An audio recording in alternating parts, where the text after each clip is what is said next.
হত্যার দায় নিয়ে স্বরাষ্ট্রমন্ত্রী, সড়ক পরিবহন সেতুমন্ত্রী, আইনমন্ত্রী এবং শিক্ষামন্ত্রীকে অবিলম্বে মন্ত্রিপরিষদ থেকে পদত্যাগ করতে হবে।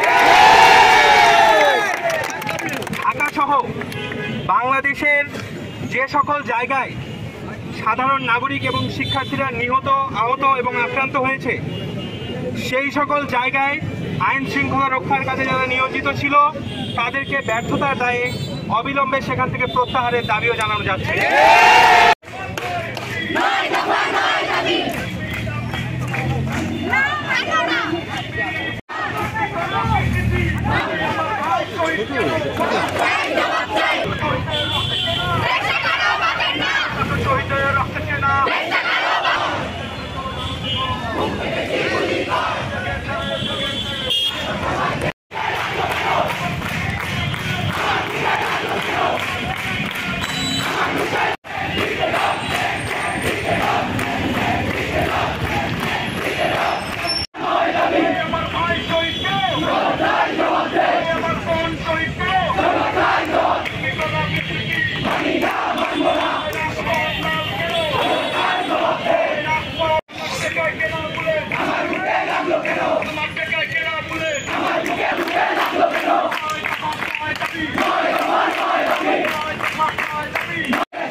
বাংলাদেশের অন্যতম ঢাকালিপ্ততার এবং ব্যর্থতার পরিচয় সুস্পষ্ট হয়, তাদেরকেও তাদের পদ থেকে অবিলম্বে পদত্যাগের দাবি জানানো হবে।